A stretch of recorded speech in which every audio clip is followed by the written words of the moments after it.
A pale morning light broke through the low-hanging clouds, painting the winding mountain road in ghostly grays. Drizzle tapped against the windshield of Blake Hawthorne's silver Lexus as he descended the steep incline outside his home. He lived in an upscale suburban area perched on the edge of a rugged hillside, serene on most days, but today, the landscape felt strangely forbidding. Blake's knuckles tightened around the steering wheel. He couldn't shake off the lingering dread from a nightmare that had jolted him awake before dawn. In his dream, he'd been chasing something or someone through endless hallways at Apex, his software company. Every corridor had led to a locked door. His wife, Serena, had appeared in flashes, her face half lit in shadow, whispering words he couldn't understand. The unease settled in his chest now, as persistent as the mist outside. He tried to focus on the road. The tires hissed against damp asphalt, weaving around hairpin turns. Usually he found this route peaceful, but today an unsettling energy crackled in the air. He glanced at his phone mounted on the dashboard.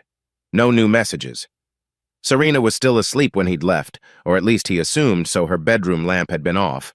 Door closed. They'd barely spoken the night before. Suddenly, Blake sensed something was off with the Lexus. It felt heavier under his control, and when he pressed the brake pedal, it sank ominously low. No response. His heart lurched. "Come on," he murmured. He pumped the brake again, still nothing. Adrenaline flooded his veins as the car gathered speed downhill, the curve ahead sharper than ever. A screech tore the quiet morning air as the Lexus skidded. Blake fought the wheel, each second ticking like a thunderclap in his mind. Sparks spat from the undercarriage when metal scraped the asphalt. The slope was too steep for the car to slow naturally. He needed a safe spot. Anything. Up ahead, the road widened slightly at a gravel shoulder. Blake steered toward it, teeth clenched. He yanked the wheel hard, the car fishtailing wildly before slamming into the guardrail with a thud. The Lexus spun halfway around, screeching to a stop. In the sudden silence, only the rain tapping on the hood remained. Blake's hands trembled on the steering wheel. He could barely breathe, sweat trickling down his temple. He exhaled shakily, checking himself for injuries. Just a bruise on his shoulder where the seatbelt had cut in.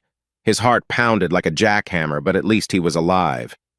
Slowly, he unbuckled and climbed out, legs unsteady on the slick pavement. A faint, burning smell rose from beneath the hood. Stepping around the car, he noticed a streak of fluid trailing behind him. Oil? Brake fluid? He stared at the glistening puddle, a jolt of realization snapping through him. It wasn't just a mechanical fault. The cuts, the fluid on the road, this looked deliberate. Fear mingled with anger.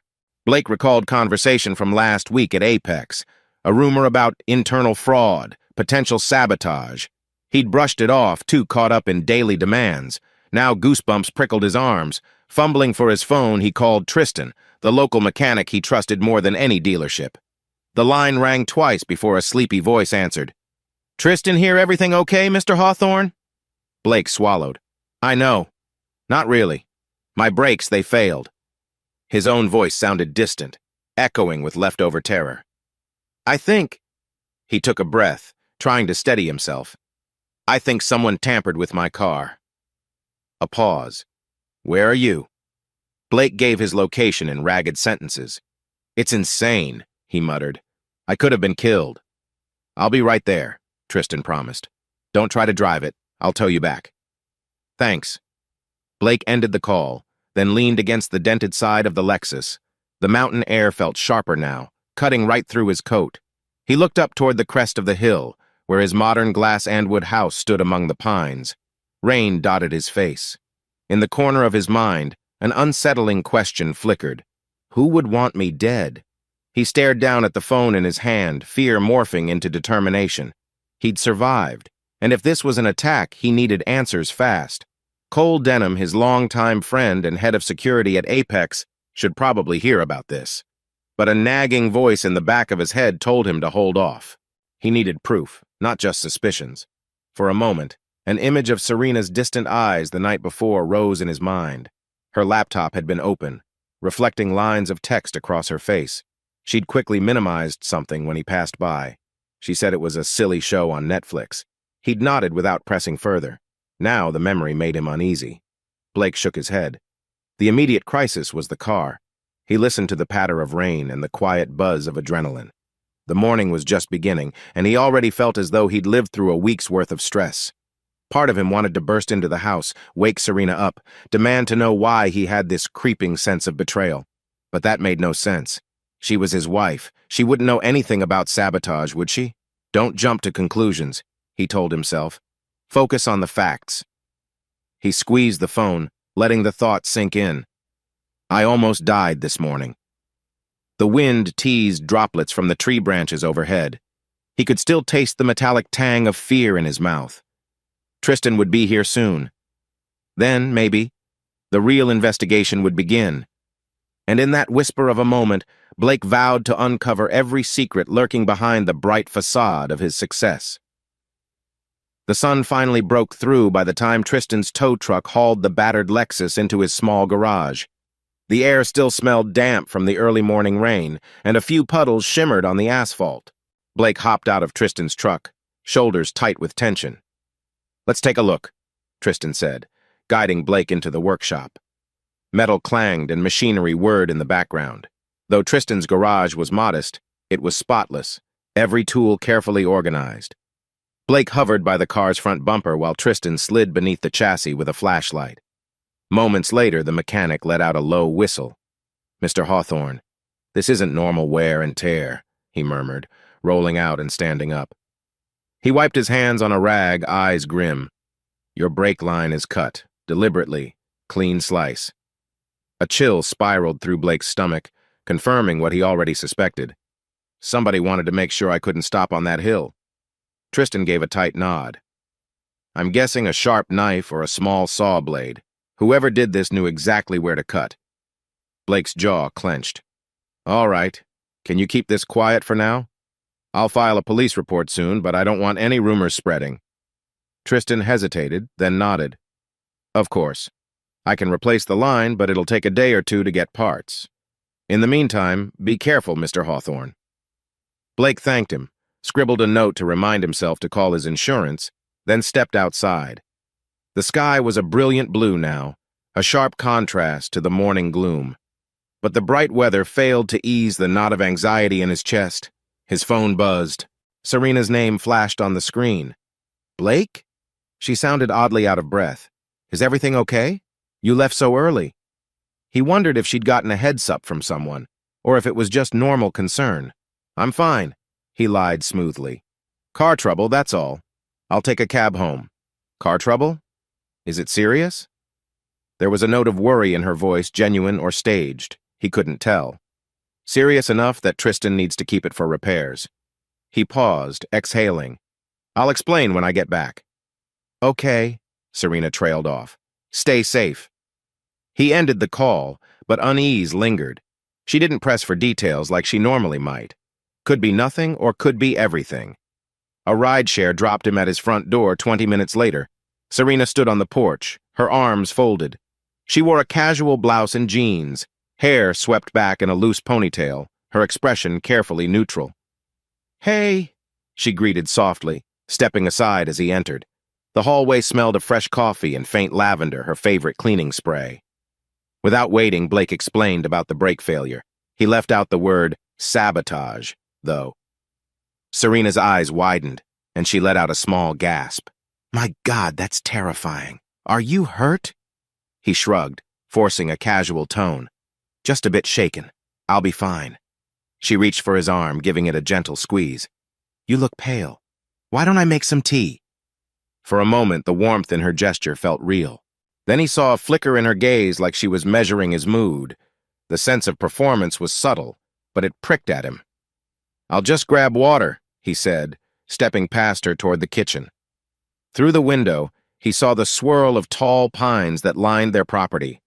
He found himself scanning for any sign of a hidden figure, half expecting a stranger to lurk behind the fence. Serena followed, leaning against the marble countertop. So, is Tristan sure what caused the problem? She asked. Blake took a sip of water. Yeah, some sort of cut brake line. Bizarre, right? Her lips parted, eyes widening with what appeared to be shock. Cut? How does that even happen accidentally? He caught the slightest stammer. It doesn't, he said simply. Let that statement hang.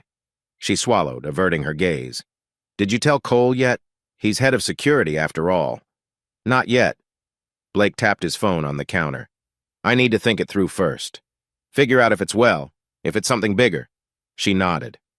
Well, keep me posted. That's scary. An uneasy silence stretched between them. It was the same hush that had crept into their marriage these last few months, a gulf of unspoken questions. He could sense her mind racing behind those careful eyes. At that moment, his phone buzzed again, an incoming call from Cole Denham, as if on cue. Hey, buddy. Cole's familiar voice crackled through the speaker. Everything all right? I tried calling your cell earlier. Blake glanced at Serena, who watched him closely. Yeah, the Lexus is in the shop. Minor fiasco on the mountain road. I'm okay, though. That's good to hear, Cole said, relief in his tone. If you need help or want me to run any security checks, just let me know. Blake's grip on the phone tightened. Security checks. The irony twisted his gut.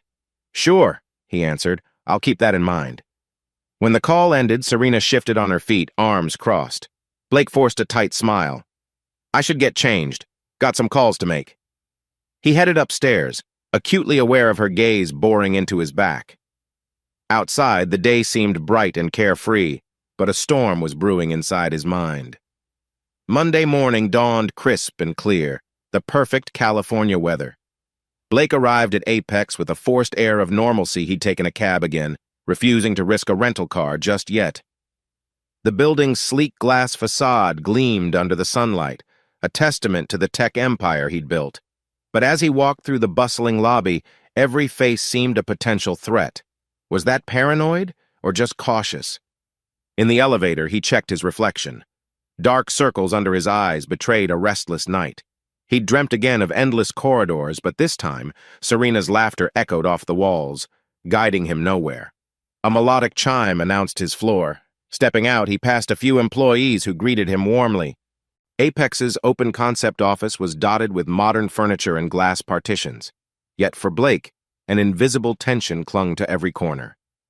Ava, he called gently, spotting his longtime assistant at her desk near his office door. Good morning.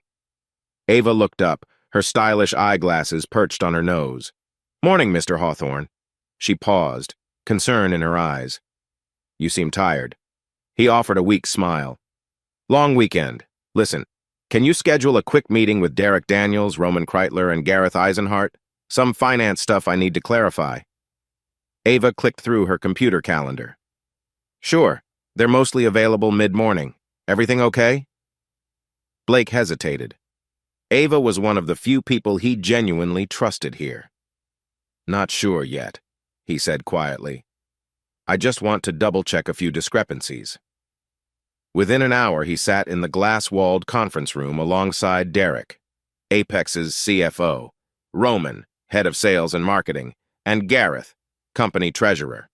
Outside, employees moved about, occasionally casting curious glances at the meeting. Gentlemen, Blake began, forcing composure. Thanks for meeting on short notice. He flipped open a file. I've gotten some signals that our finances need a closer look. I'm talking about unaccounted transactions. Maybe outdated ledgers that weren't properly closed out. Derek cleared his throat, adjusting his tie. Are these recent issues, or do they date back a while? I wasn't aware. That's why we're doing a special audit, Blake cut in. We'll keep it under wraps so we don't spark panic. But do me a favor. If you find anything unusual, bring it to me or Ava directly. Roman exchanged a look with Gareth, then nodded. Of course. Gareth scribbled notes on a pad. I'll go over the older accounts. Might be we just missed a few tax write-offs. Blake nodded, concealing his deeper worries. Great. Let's regroup in a couple of days.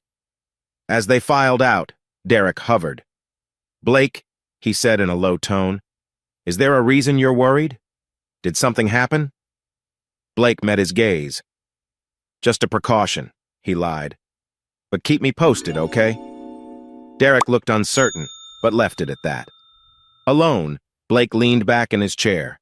The glass walls offered little privacy, but he needed time to think. Cole is in charge of security. He would have access to the building's cameras, employee backgrounds, Even certain financial logs. Could he manipulate them? A gentle knock broke his thoughts.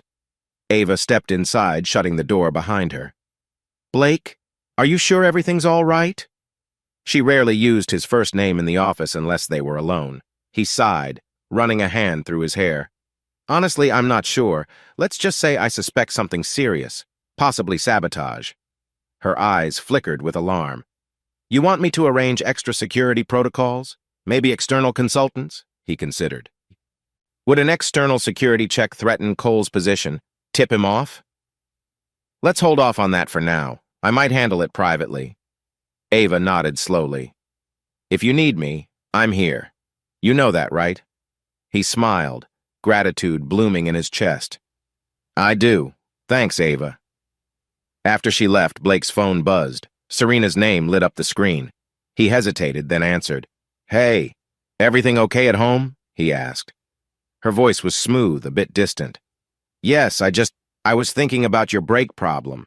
It's still bothering me. Are you sure you don't want to let Cole step in?" He forced a polite chuckle. "I'll handle it. Anyway, I've got a meeting soon." "Right," she said. Then quietly, "Take care of yourself, Blake."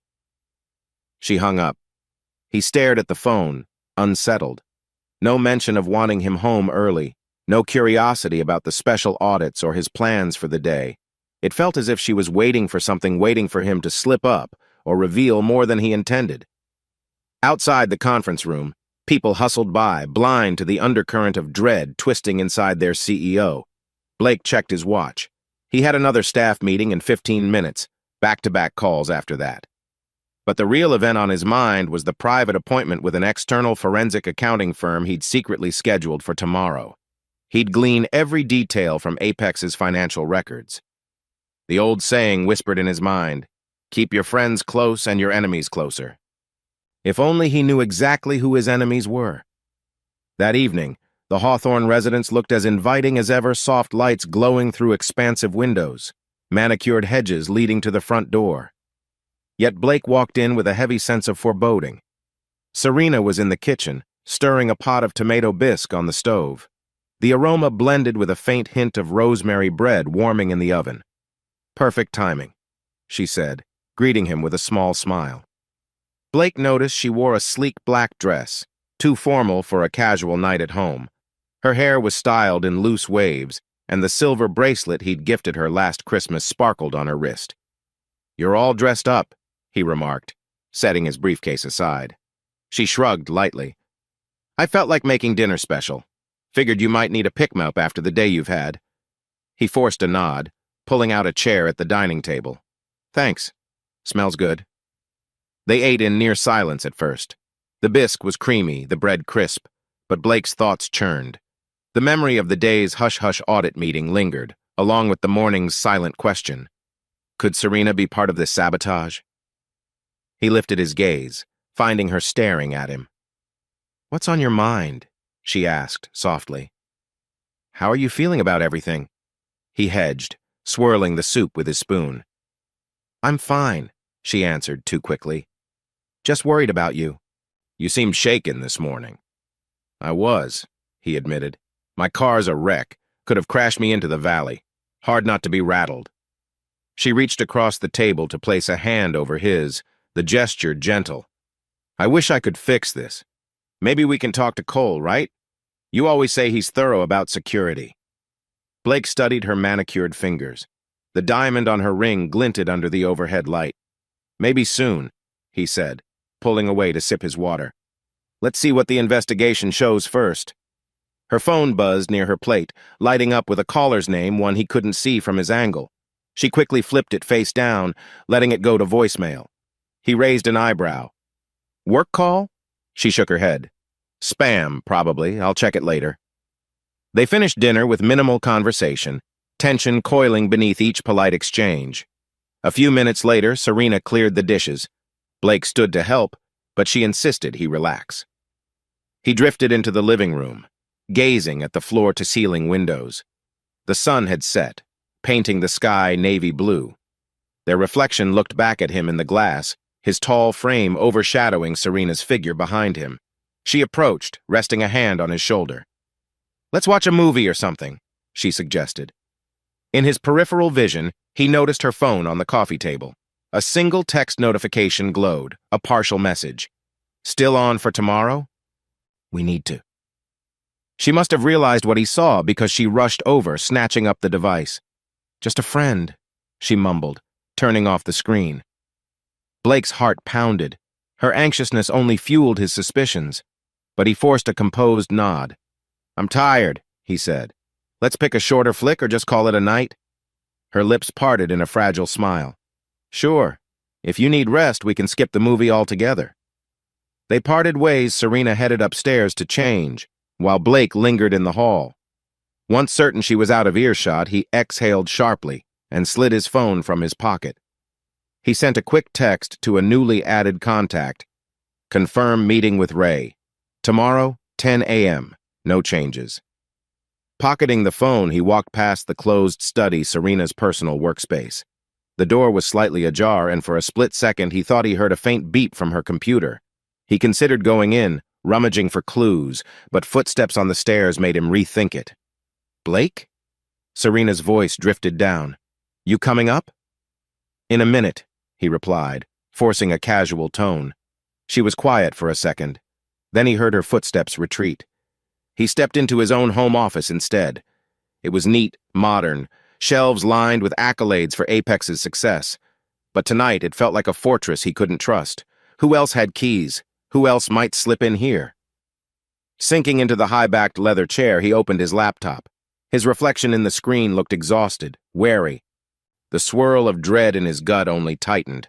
Tomorrow, he'd meet Ray Anderson, a private investigator recommended by a friend outside the city. He had no choice but to handle this alone, at least until he understood exactly who was behind the sabotage.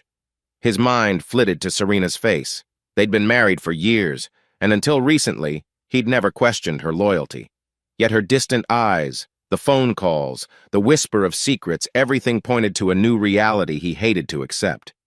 He closed the laptop with a decisive snap. The day had been long, and the night promised no solace. Still, he had to keep his guard up. If someone tried to kill me, they could try again. Outside the window, a neighbor's porch light glimmered across the yard, an innocuous sign of normal life. Inside, though, the Hawthorne mansion felt less like home and more like a stage for hidden plots. As he headed upstairs, his resolve solidified. He'd uncover the truth, whatever it took and no matter which faces he once thought he could trust. A crisp Tuesday morning sunlight flooded Blake Hawthorne's corner office at Apex. He tapped his pen on a sleek stack of documents, waiting for Ava to confirm the last meeting of the day. Outside the window, a mild spring breeze stirred the tree branches, hinting at new beginnings. But for Blake, the air felt charged with uncertainty. He glanced at his phone. A message from an unfamiliar number read, "Meeting confirmed. Back entrance, 8 p.m. E." He rose from his chair, heading out to where Ava worked. She looked up from her desk with an inquisitive smile. "Need anything else, Mr. Hawthorne?" Blake cleared his throat, lowering his voice. "I'll be out early today, but please don't let anyone, especially Cole, know exactly where I'm going." Ava arched a brow. "Understood. Should I reschedule your 5:30 conference call with the developers?" He hesitated. "No, I'll handle that remotely. Just make sure no one looks for me in the building after 5, okay?" She gave a slow nod, concern shimmering in her eyes. "All right. Take care." By 7:45 that evening, Blake pulled his borrowed sedan, an unremarkable gray vehicle he'd rented under his own name, but asked the agency to keep quiet, into the dimly lit parking garage of a modest office complex across town. He checked the directions once more. An empty suite on the 3rd floor, marked only by a small sign that said, "Alliance Consultants." Inside, the fluorescent overheads cast a harsh glow on plain white walls and a few rows of chairs. A narrow hallway led to a back room. Blake paused by the door, which was slightly ajar. Through the gap, he spotted 2 people, a short, compact man with wire-rimmed glasses and a tall woman in a crisp blazer. They seemed deep in discussion, their voices low. He rapped gently on the frame. Both looked up. The man stepped forward first, offering a handshake. "Mr. Hawthorne? I'm Bryce Emerson, Financial Forensics." "This is Leslie Owens," My tech specialist. Blake nodded, heart thumping.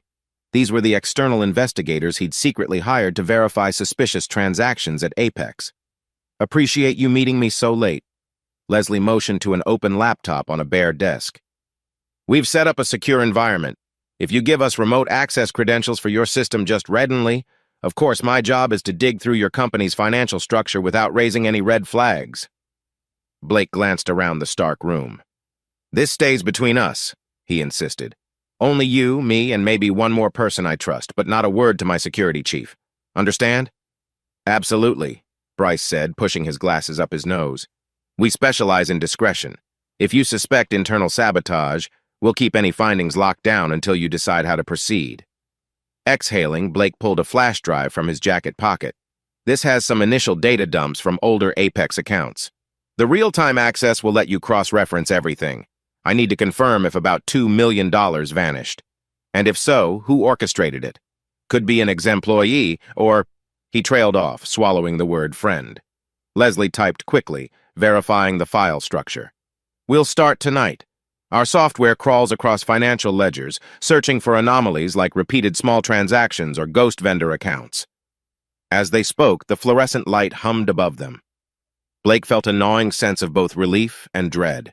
If they found evidence that Cole or someone else close to him had orchestrated the missing funds, it meant betrayal ran deeper than he ever wanted to believe. After half an hour of discussing deliverables and timelines, Bryce handed Blake a burner phone. If you need to reach us securely, use this. We'll keep you posted with bullet point updates once we have something concrete. Blake nodded. Thank you. He left, stepping into the cool night air. A hush covered the parking lot, disturbed only by the distant rumble of traffic. He slipped into his sedan, heart pounding from the covert meeting. Part of him wished he could share all of this with Cole, his longtime confidant. Yet he suspected Cole might be the very person he needed to watch. That realization stung like salt in an open wound. Back at the Hawthorne residence, the clock read nearly 9 p.m. when Blake opened the front door. Serena was in the living room scrolling her phone. She wore fitted black leggings and an oversized sweater, her dark hair tied in a sleek ponytail. She looked up, a smile curving her glossy lips. Long day? She asked, flicking her gaze to the plain gray sedan visible through the window. That's not your Lexus. Blake shrugged off his coat. Borrowed a rental. Tristan's still checking my Lexus, remember? Her expression flickered with something unreadable. Right. Any news on that? He shook his head. Not yet. Might be another day or two. So you were working? She prompted, setting her phone on the coffee table. Yeah, meeting a potential new client for Apex, he lied smoothly. Some small-scale consulting might help us break into a new market. She arched a brow. Consulting, huh? Since when are you personally handling that? He forced a laugh, trying to keep a Hansen approach. Are we good here? You seem suspicious. Her smile brightened, but it didn't reach her eyes. No, just surprised. You've barely had time for anything outside Apex. True. He lingered near the stairwell, scanning her posture. She seemed relaxed, but he noticed the slight tightness in her jaw. I might just grab a shower, he mumbled. You need anything first? Serena shook her head. All good. I've had dinner already. There's leftovers if you're hungry. He thanked her and made his way upstairs. Once behind the closed bathroom door, he let out a shuddering breath. He'd set the wheels in motion by hiring Bryce and Leslie. If they could confirm the money trail, he'd finally have proof that someone inside Apex was siphoning funds and possibly tried to kill him. He turned on the shower, letting steam fog up the mirror. As hot water pounded over his shoulders, he couldn't help but recall the small details, the tension in Serena's face, how her voice sometimes turned strangely hollow when discussing his car accident. The flicker of worry, or was it something else, in her eyes. Forcing his thoughts to quiet, he finished bathing and stepped out to find a single text from Bryce. We're in the system. Let you know soon. Blake dried off, changed into lounge clothes, then peered out the window into the night sky. No stars were visible, hidden behind a haze of city lights. The hush felt unnerving. He wondered if Serena ever glimpsed at him and felt the same dread, or if she was too occupied with whatever secrets she might be hiding. Either way, after this quiet rendezvous, there was no turning back. The next few days flew by in a blur of ordinary routines and concealed tension. Blake had arranged for Bryce and Leslie to send updates only late at night, when he could check them in private. So far, no major breakthrough, just suspicious patterns indicating a hidden account somewhere. On Thursday evening, after a packed schedule at Apex, Blake returned home to find the house darker than usual. The living room lamps were off, and the faint glow of the kitchen lights cast eerie shadows down the hall. "Serena?" he called, his voice echoing in the silence. No reply. Venturing upstairs, he noticed a line of light under the door to her private study. Normally locked, that room had been Serena's domain for months, a place she retreated to for hobbies or personal research. Tonight, though, an idea flared in his mind. What if there's something I can find in there? He tried the knob locked as usual, but a slender key stuck out from the lock. Odd that she'd left it there. Cautiously, he turned it. The door opened with a soft click. Inside, her study felt almost like entering a different world. Plush rugs covered the floor. The walls were lined with sketches and motivational quotes. A corner desk held a sleek laptop. A single lamp illuminated the space in warm, golden light. "All right, be quick," he told himself, heart racing. He inched toward the laptop. The screen was dark, but still warm to the touch. He tapped the keyboard and a password prompt glowed. He typed a few guesses: her birth date, her old phone number. Nothing. Frustration prickled him. He rummaged through the desk drawers, notebooks, receipts, a few random sticky notes. One was scribbled with letters and numbers he couldn't decipher at first. M3L0_Art4. Could that be? He tried it in the password field. The desktop flickered to life. A series of email drafts appeared, plus a folder labeled Finances. He clicked on it, biting back his nerves. Then he paused footsteps downstairs. He froze, listening. Another moment passed, and the house fell silent again. He exhaled, forcing his attention back to the screen. Inside Finances, he found half a dozen PDFs referencing Apex Investor Pipeline. Clicking open one, he saw numbers that made no sense, figures in the mid-6 digits, transfers labeled as consultancy fees. Then an email chain, Serena Hawthorne corresponding with an unknown address. Words like overdue share and monetary arrangement jumped out at him. A beep startled him, the laptop's battery alert. He cursed under his breath, rummaging for the charger. There, beneath the desk, was a cable plugged into a power strip. As he reached for it, he heard a faint creak behind him. Adrenaline flooded his veins. He spun to see Serena standing in the doorway, her coat draped over one arm. A flicker of shock and anger crossed her face. "Blake? What are you doing in here?" Her voice was low, tense. She quickly snapped on the main light, illuminating the entire room. He scrambled to shut the laptop, the folder still open on screen. I was just looking for you." The door was open, so she set her coat on a nearby chair, crossing her arms. "You never come in here," she said flatly. "You hate snooping, remember?" Caught off guard, Blake forced a calm tone. "I heard a noise. I thought maybe something fell. Then I noticed your laptop screen was still on." Her gaze darted to the half-closed laptop, a swirl of suspicion. "You sure that's all?" He gave a tight shrug, stepping away from the desk. "What else would I be doing?" Serena's lips parted, then closed. The tension in the room thickened. For a moment, her expression flickered anger, fear, or maybe betrayal. "Look, I appreciate you're worried after what happened with the car," she said carefully. "But this is my private space, you know."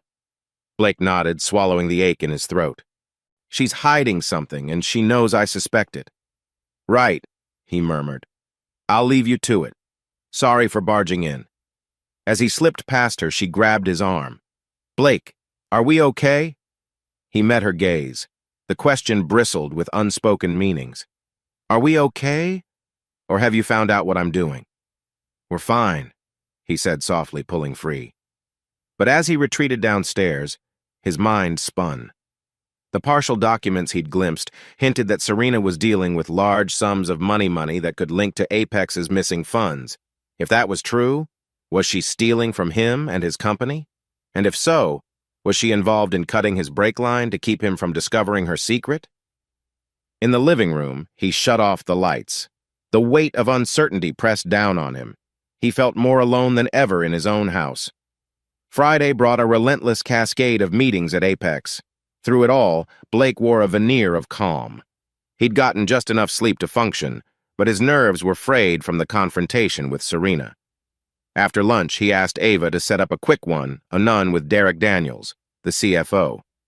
They settled into a small corner conference room, glass walls giving a view of the bustling open floor. Derek looked uneasy, fiddling with his tie. "You wanted to see me, Blake?" Blake closed the door.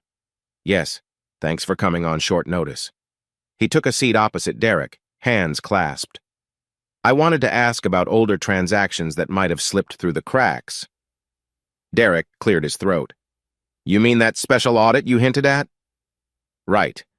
Hypothetically, if someone was trying to shift money around, like into an offshore account, what would that look like?"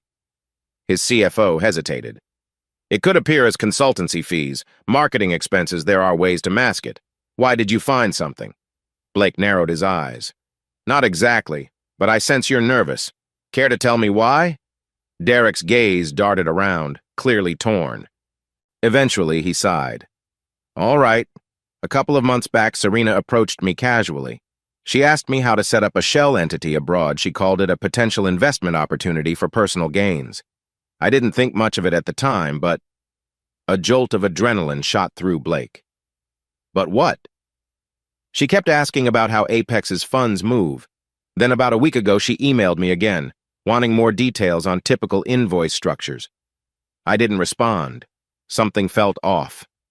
Blake tried to keep his face neutral. "You never told me." "I know. I was worried you'd think I was somehow involved, and..." Derek licked his lips. "I'm sorry, Blake. I should have come forward sooner." A heavy silence settled. The hum of office chatter outside sounded muffled. Blake let out a slow breath. So Serena really was poking around Apex's financial labyrinth. Leaning closer, he said, "Derek, I need you to keep this confidential.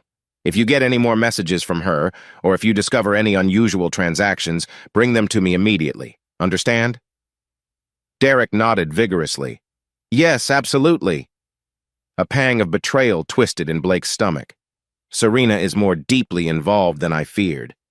Before Derek left, the CFO paused at the door. His face was ashen. "Blake, is something else going on? You seem on edge." Blake forced a faint smile. "Just a lot on my plate. Thanks for your honesty, Derek." He stepped out, leaving Blake to stare at the glass walls. His reflection flickered with a mix of anger and heartbreak. He pressed his palms onto the table, mind spinning. If Serena was learning how to siphon money, the missing $2 million could be her doing, or maybe she was cooperating with someone else. Cole Denham? He refused to jump to wild conclusions without proof, but Derek's confession was a harsh puzzle piece clicking into place. The weekend arrived with a piercing brightness outside Apex's towering glass structure. Mid-afternoon sunlight shimmered across the city, making cars glint on the roads below. Blake left the building earlier than usual, determined to test a theory. Serena usually thinks I'm at work until 6. What if I show up unannounced? He borrowed Tristan's spare pickup, a battered old truck that wouldn't be recognized. The drive took him through the suburbs, tension coiling in his chest with every mile. At home, the front door was locked, and no one answered when he rang. Serena's car sat in the driveway, though. He tried the back patio slider unlocked. Slipping inside, he found the house eerily quiet. A muffled voice echoed from another room. Following the sound, he realized it was Serena, talking on the phone, her tone urgent, hushed. He moved carefully, heart hammering until he stood just outside the partially closed kitchen door. "That's too soon," she was saying, voice low. "No, Cole, we have to be smart about it. He's suspicious enough already. No, I don't care. We wait until the right moment or everything falls apart." Cole. The name hit Blake like a slap, a swirl of anger and dread. He forced himself to stay silent. Serena continued, pacing across the tiled floor. "Yes, I'll handle that. But you need to..." "What do you mean you can't fix it? Then find a way." She exhaled sharply. "I said I'd call you back. Stop freaking out." She ended the call. Blake quickly ducked around the corner, pressing against the wall. A second later, Serena emerged from the kitchen, phone in hand. She stilled, obviously sensing someone's presence. Blake stepped out, feigning casualness. "Hey!" She jumped, her expression flashing with alarm. "Blake, you're home early." He forced a light smile. "Yeah, took off a bit sooner. Thought we could have an afternoon together." She glanced at her phone, then back at him. "That's nice." A strained pause hung in the air. She rubbed her temple. I was just finishing up a conversation. Work stuff." Sounded intense. She gave a tense laugh. "It's always intense when there's money involved." His heart pounded, mind racing to the snippet he'd overheard. "So, any news about your side projects? You mentioned investments, right?" She stiffened. "Nothing major. Why do you ask?" He shrugged, crossing his arms. "Just curious. You've been spending a lot of late nights out. Figured you might have found something profitable." For a split second, her eyes flickered with guarded fear. "I've been meeting a friend. He's helping me navigate some personal ventures. It's complicated." He nodded, stepping closer. "And Cole? Where does he fit in?" Serena's breath caught. "Cole? Why would you bring him up?" Blake kept his tone even, though anger churned within. "He's my friend after all. I wonder if he's advising you on anything." She swallowed, forcing a bright smile. "Oh, Cole and I do talk sometimes. You know that. But it's usually about you, how worried we are about your stress." He forced a chuckle, hating the taste of the lie. "Right. So supportive." Outside, a breeze rattled the patio doors, stirring the curtains. The tension in the kitchen weighed heavier than the midday heat. Blake could practically feel the invisible line being drawn. He knew. She suspected he knew. Yet neither was willing to lay their cards on the table, at least not yet. Inwardly, Blake made a decision. He'd contact a private investigator beyond just the financial specialists, someone adept at tracking phone calls and tailing suspects discreetly. Because after hearing her mention Cole's name so brazenly, his worst fear seemed to be taking form. Serena and Cole might be colluding against him, plotting a second attempt if the first had failed. Steeling himself, he took a step back. "You mind if we talk tonight?" "I just feel like we're drifting." She hesitated, a flicker of something in her eyes, guilt perhaps. "Sure. Let me wrap up a few things first." He nodded, turning away to hide his clenched jaw. Out the window, the late afternoon sky glowed gold, beautiful yet filled with foreboding. A storm was coming. He could sense it. And this time, he'd be ready. A low layer of cloud stretched over the city that morning, giving the sky a dull, steel-gray hue. Blake Hawthorne parked his inconspicuous rental car in front of an unremarkable brick building on the outskirts of town. Its worn-out sign read, "Cloverleaf Insurance," though that was only a front. Within these walls, he was meeting the private investigator recommended by a trusted acquaintance far from Apex's circle. He stepped inside and was greeted by a faint smell of stale coffee. A lone receptionist, dressed in a navy blazer, glanced up at him. "Good morning. You must be Mr. Hawthorne," she said softly. "Miss Anderson is expecting you. Third door on the left." Blake followed the hallway to a modest office. The door stood ajar, revealing a woman in her late 30s with short, dark hair. She wore a practical pantsuit, her sharp gaze immediately assessing him. "Ray Anderson?" Blake asked, offering a tentative smile. She stood, extending a hand. "Yes, come in, Mr. Hawthorne. Please, have a seat." He took in the sparse furnishings, a simple desk, a few chairs, and a corkboard pinned with photos and notes. She gestured him to sit, then closed the door with a quiet click. "I appreciate you taking my case on short notice," Blake began. He leaned forward, elbows on his knees, scanning her expression. "I'm sure you've heard there's reason to believe I'm in danger." Ray nodded. "I've read the summary you emailed. Suspicious financial irregularities. Someone tampered with your brake line. You suspect it could be an inside job at your company, maybe involving someone close to you." She paused, eyes narrowing. "Your wife, Serena, and your head of security, Cole Denham?" Blake exhaled, the weight of saying it aloud sinking in. "Yes. But I don't want to jump to conclusions or set off alarms. I need solid proof." Ray nodded thoughtfully. "My usual approach involves discreet surveillance, tracking digital footprints, maybe some hidden recording devices. Anything that helps clarify who's behind the sabotage and if there's an ongoing plot. He studied her, picking up on the confidence in her stance. I'll do whatever you recommend. I just have to be sure no one at Apex, especially Cole, finds out about this. She pulled a small notepad from the desk drawer. First step. I'll install covert audio bugs in your home if you're comfortable with that. Also, I can set up a hidden camera in any common area you suspect they meet. The trick is doing it without alerting your wife or Mr. Denham. Blake nodded, anxiety knotting his stomach. They've been more guarded lately, so you'll have to time it carefully. Leave that to me, Ray said, flashing a confident smile. As for your company, we'll keep it minimal for now, just watch for Cole's movements. But if you want deeper infiltration, that might risk exposing us. He swallowed hard, recalling Cole's casual phone calls, the way Cole had pretended to worry about him. We'll start small. Once I'm certain, we can move. Leaning back in her chair, Ray tapped her pen against the desk. Also, you mentioned you've discovered suspicious transactions, a missing $2 million, possibly tied to your wife. I work with a couple of experts who can help confirm if she's behind it. Blake's thoughts drifted to the hush-hush team he'd already hired for financial forensics. I have some folks on that already, but it wouldn't hurt if you coordinated with them. I'll give you a contact if needed. She handed him a slip of paper. This is my cell. Calls only. No texting or emailing specifics. We'll keep everything off the radar.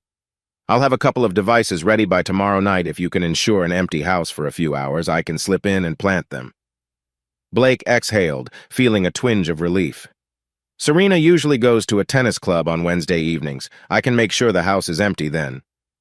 Ray nodded, scribbling a note. Perfect. Let's finalize that plan. They spent the next 20 minutes hashing out logistics. The entire time, Blake felt the slow burn of determination. He had to do this, no matter how grim it felt spying on his own wife, his once best friend. But survival and truth demanded it. By the time he left, the sun had broken through the clouds, rays glinting off his windshield. As he drove away, a swirl of emotions churned in his chest, guilt, fear, and a flicker of hope that Ray might finally bring clarity to this twisted mess. 2 days later, on a breezy Wednesday, Ray Anderson parked discreetly 2 blocks from Blake's home.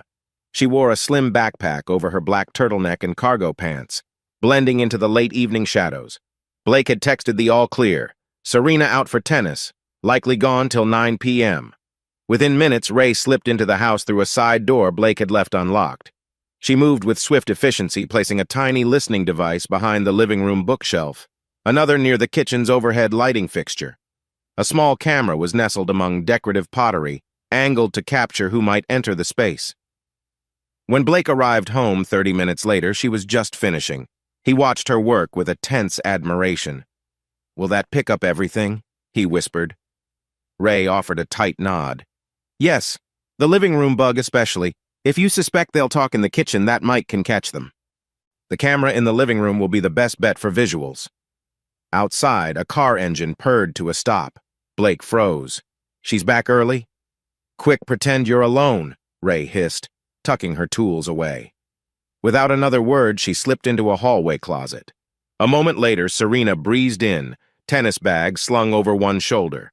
She wore a fitted athletic skirt and tank top, cheeks flushed from exertion. "Blake!" she called, kicking off her shoes. He stepped forward, forcing a casual smile. "Hey, thought you'd be out longer." She shrugged, wiping her forehead with a small towel. "I cut it short. Didn't feel like playing more sets." Her gaze flicked around the living room, as though sensing something off. "Everything okay here?" He offered a quick nod. "All good. Just reading emails." He gestured to his laptop on the coffee table. Serena set down her tennis bag. "Weird. I thought I heard a noise from outside the house. Sounded like a door." Blake feigned ignorance. "Probably the wind. It's a bit gusty tonight." She watched him a beat too long, then exhaled. "Yeah, maybe." To distract her, Blake asked, "How was tennis?" She started detailing her practice, though her voice lacked enthusiasm. As she spoke, Blake's heart hammered Ray was hiding just down the hallway. Another minute or two, he managed to escort Serena upstairs under the guise of wanting to see a new tennis outfit she'd purchased. The moment they were out of sight, Ray silently slipped outside and vanished into the night. Hours later, in a cramped motel room across town, Ray Anderson monitored the real-time audio feed from the hidden devices. So far, nothing incriminating, just muffled footsteps and the low hum of a TV show. She scribbled notes in a worn notebook, sipping cheap coffee from a styrofoam cup.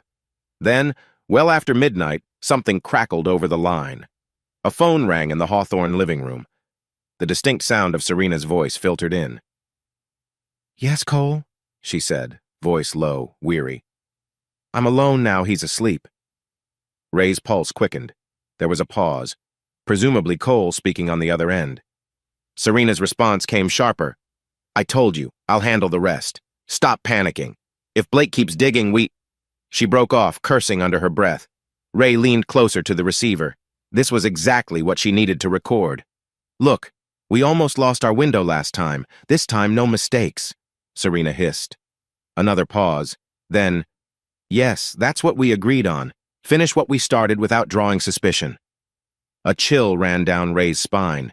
She jotted down a timestamp. "Finish what we started." That strongly implied the sabotage on Blake's car had been orchestrated by both Serena and Cole. Moments later, Serena's voice softened into a sinister whisper. "Just get the money ready, Cole. I don't care how you do it. Transfer, offshore, whatever. I want out of this marriage, and I want what I'm owed. If he becomes a bigger threat..." Her tone trailed off meaningfully. Ray's jaw clenched. She had enough experience to sense a lethal subtext. The conversation ended with a short beep, presumably the call dropping. For a long moment, only static hissed over the line. She clicked stop on the recorder, a flush of both triumph and horror washing over her. There's no turning back for them or for Blake. Tomorrow, she'd show him the audio, then they'd plan their next move. The next morning, Ray phoned Blake and asked to meet him at a discreet diner outside the city limits. Rain drizzled across the windshield as Blake arrived, the sky a dull slate. Inside, Ray sat in a corner booth, sipping black coffee. The place smelled of bacon grease and freshly brewed Java. Blake slid in across from her, nerves humming. "You have something?" he asked, voice hushed. Ray gave a curt nod, tapping her phone. "Audio from last night. Serena was talking to Cole about finishing the job and ensuring you don't dig too deep. They also mentioned funneling money. It's pretty damning." Blake's stomach twisted. "So it's definitely them," he whispered. Even though he'd suspected it, hearing confirmation was like a punch to the gut. "They tried to kill me once. They're planning to do it again if I get in their way." Ray exhaled. "It's not enough for the police, yet there's no direct admission of attempted murder. But they sure as hell implied it. I can see they're determined." He rubbed his temples. "God, I need to keep them thinking I'm clueless until we have airtight proof." "Exactly," Ray said, leaning forward. "Now we up the ante. I'd like to record them video confessing or referencing the sabotage. If we get that, you can go to the cops or confront them strategically." Blake nodded, trying to steel himself. "Do you think we can push them somehow?" Ray shrugged. "Subtle pressure. Let them feel you're close to uncovering everything, especially that you're suspicious. They might panic and speak more openly." He thought of the heartbreak swirling in his chest, the betrayal by his own wife. "If that's what it takes, I'll do it." Ray pulled out a small notebook. "Also, you mentioned a lawyer, Miles Pemberton? Might be wise to consult him discreetly about your assets and personal safety, in case Serena tries a legal angle to access your funds." Blake grimaced. "I'll schedule a meeting, but I won't mention the sabotage yet just to keep him from tipping them off, in case he's compromised." "Smart," Ray said, finishing her coffee. "We'll need to prepare for Serena and Cole's next move. If they think you're traveling soon, they might attempt another accident." Blake's gaze hardened. "I'll set something up, maybe a fake business trip. Let's see how they react." Outside, the rain picked up, droplets hammering the diner's windows. Blake settled the bill, then rose. Before parting, Ray squeezed his shoulder gently, empathy in her eyes. "I know this is tough, but we'll get them." He nodded, swallowing the lump in his throat. As he stepped into the downpour, a mix of fear and resolve brewed within him. He couldn't let the heartbreak paralyze him. Serena and Cole were prepared to go all the way, and so must he. Late that evening, Blake stood in the study of his home, fiddling with a suitcase. The storm still raged outside, thunder rattling the windows.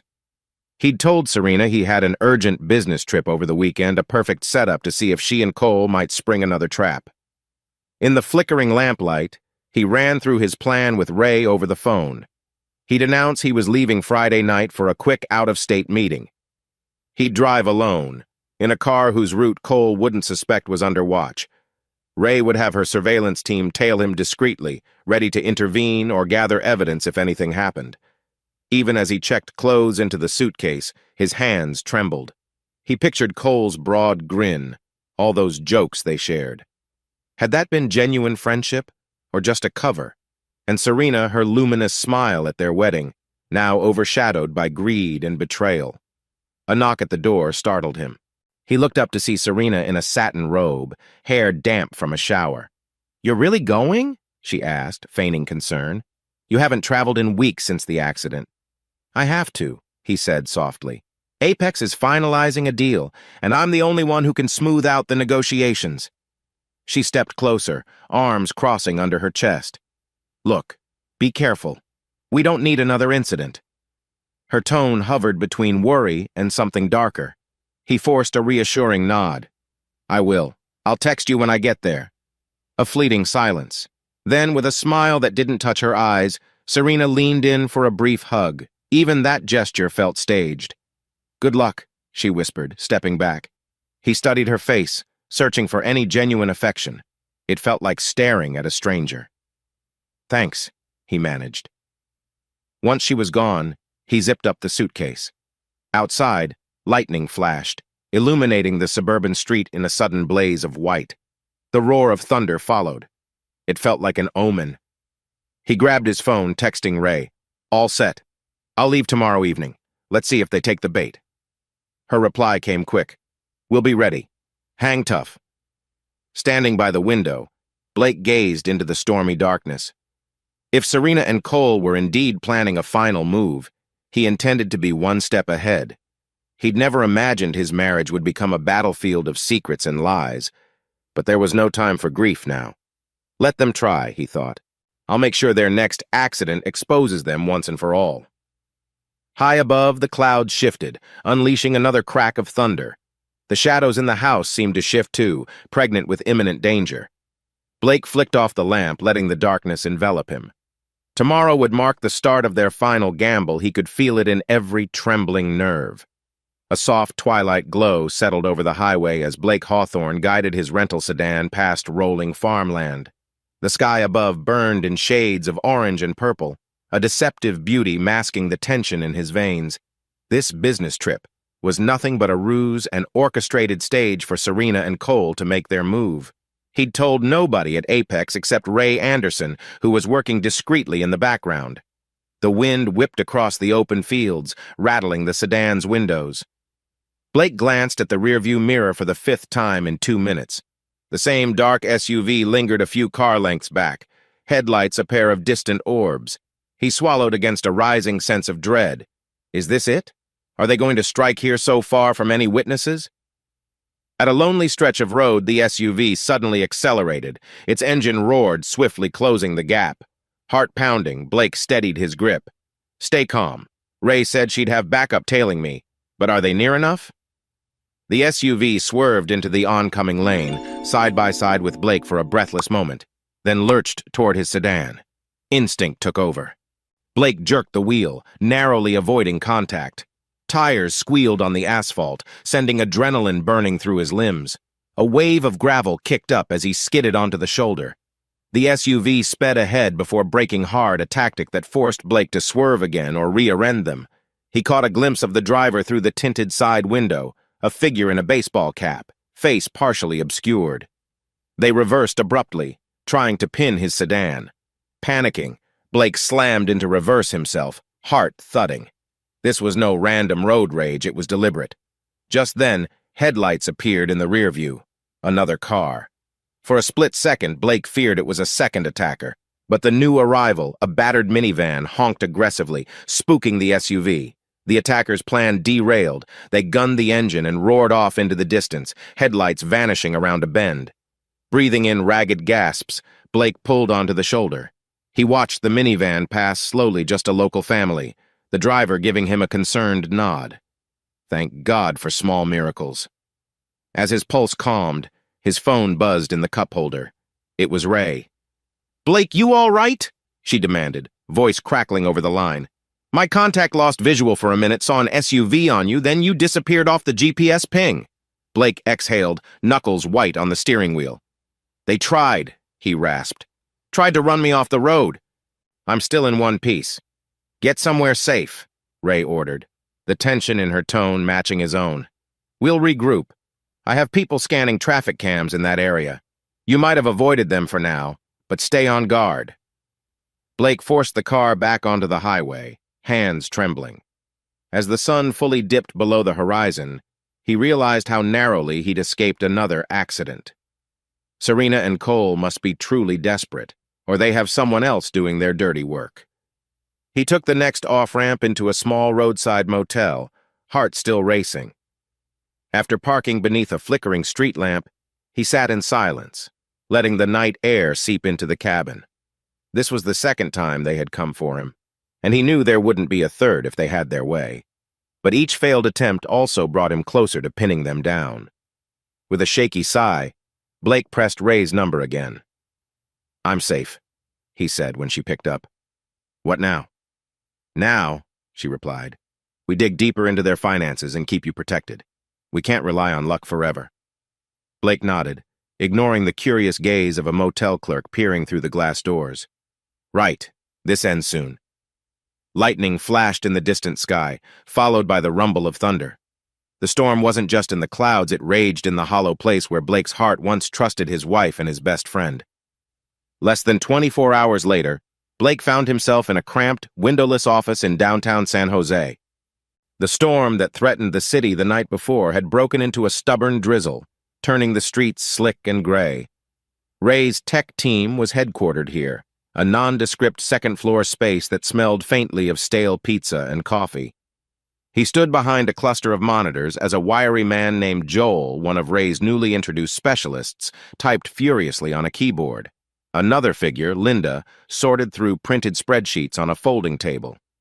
They hardly looked like crime fighters.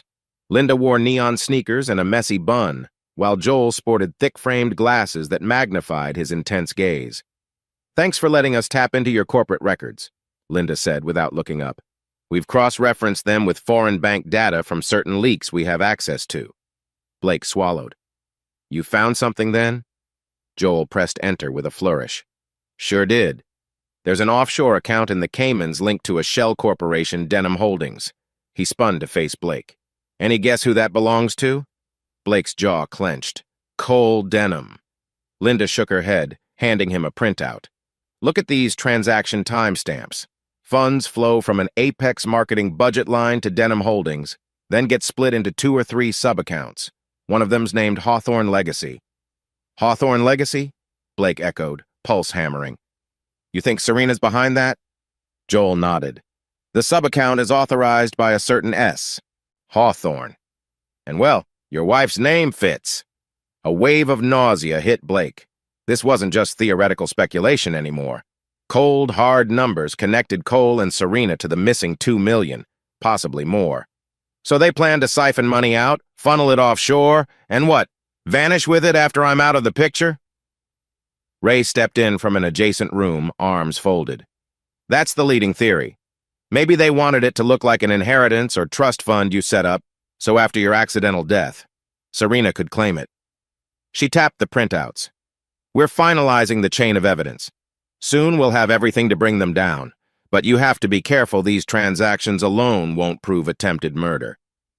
Blake sank into a spare chair, the weight of betrayal crushing him again. "At least it's concrete proof of financial fraud. Combine that with recordings, maybe we can corner them." Joel started printing more documents while Linda muttered about cross-border compliance. Meanwhile, Ray crouched beside Blake. "We'll keep building the case. In the meantime, do not let Cole suspect you're onto him. Act normal. Keep letting them think they still have a chance to finish you off under the radar. Blake nodded, swallowing a bitter lump. I'll do what it takes. I just want them exposed, no more close calls. Rain trickled down the office window, matching the chill in his veins. He'd once admired Cole's resourcefulness and Serena's ambition. Now those qualities were turned against him with lethal intent. The truths uncovered here made the final confrontation inevitable. Ray, he asked quietly, what's our next move? She glanced at Linda and Joel, then back at Blake. Talk to your CFO, your marketing guy. They might have bits of inside knowledge about how these transactions were disguised. After that, we set up the perfect trap, a meeting that forces Serena and Cole to show their hand. Blake inhaled, forcing his shoulders back. He felt an odd mixture of dread and grim satisfaction. Yes, let's end this. A couple of days later, a warm midday sun beamed through the glass walls of Blake's private conference room at Apex. Despite the pleasant weather outside, the tension inside ran thick. Derek Daniels and Roman Kreitler sat opposite Blake, exchanging uneasy glances. Ray, dressed more formally than usual, stood discreetly by the door, introduced simply as an external consultant. Derek cleared his throat. So this is what? An internal audit meeting? Something like that, Blake replied, folding his hands on the table. Derek, Roman, you've both worked closely with Serena in the past. I need honesty. Did she ever approach you about unusual financial maneuvers? Roman, tall and sandy-haired, shifted uncomfortably. Look, Blake, a few years back, we had a personal involvement. But it ended. Later, she hinted about ways to maximize revenue streams. I thought she was half joking, but maybe not. Derek nodded, voice shaky. She definitely asked me about offshore accounts. I was worried, but I never thought you have to believe I had no part in the missing funds. She told me she'd talk to Cole if I wasn't helpful enough. I backed off. He shot Blake an apologetic look. I'm sorry. Blake ground his teeth, fury simmering beneath his calm facade. Any detail helps. Did she mention others? Names, places? Roman hesitated. She once boasted about persuading Gareth, our treasurer, to sign off on an odd invoice. He refused, but she tried. He might know something. Blake's gaze flicked to Ray, who gave an almost imperceptible nod. Fine, Blake said, rising from his seat. I'm not blaming you two for what Serena did, but I need your cooperation if this goes legal. Derek breathed a sigh of relief. Of course. Whatever you need. Ray stepped forward, her voice cool. We appreciate your candor, but if either of you recall additional details on traceable funds, hush payments come directly to me or Mr. Hawthorne. Don't talk to Miss Hawthorne or Mr. Denham. Roman's eyes widened. Why are they... Blake cut him off gently. It's best you don't know the full scope. Just trust me, it's serious. He paused, glancing between them. Keep your heads down. We'll handle it. When Derek and Roman left, Ray turned to Blake. Next up, Gareth. Then we finalize this plan to corner Serena and Cole. Blake exhaled. All these revelations, Serena had multiple affairs, tried roping them into her scheme. She's more manipulative than I ever imagined. Focus on the goal, Ray said softly. We have them on financial theft. Now we just need that final piece tying them to attempted murder. Are you okay? He forced a grim smile. I'm not sure okay is possible right now, but I'll survive. That afternoon, Gareth Eisenhart arrived for an unscheduled chat. Tired lines creased the treasurer's face, and his usual air of meticulousness seemed rattled. He confessed Serena had once cornered him with a seductive proposition, trying to coax him into fudging some vendor payments. He refused, claiming it felt too risky. She dropped the matter. But since then, he'd noticed strange ledger entries he couldn't explain. Blake took it all in, anger flaring. Serena wasn't just a cunning thief. She had tried to exploit or seduce nearly everyone she could to get what she wanted. Ray calmly recorded Gareth's statements. By the end, Gareth seemed relieved to unburden himself, but also terrified. Once the treasurer left, Ray placed a digital recorder back in her bag. So we have enough witness statements to confirm Serena's manipulations. Combine that with the offshore evidence, we can bury her. But we need the final push catch her and Cole discussing or attempting to harm you. Blake stared at the conference room glass, outside which employees bustled about, unaware of the storm swirling within their CEO's life. Let's set it up. You said we'd draw them into a meeting where I confront them. Make them panic enough to admit everything, or at least incriminate themselves. Ray's eyes gleamed with a steely resolve. Exactly. We'll control the environment and have cameras rolling. They won't see it coming. A knot coiled in Blake's gut. He saw Serena's face in his mind, beautiful, cold, an absolute stranger now. She'd tried to kill me. She'd stolen from me. She broke our marriage. Enough was enough. All right, he said. Let's do this. End of the week. I'll call them in for a private talk. They'll think I suspect nothing, or maybe suspect just enough that they can silence me. His voice hardened. But they won't silence me. Not this time.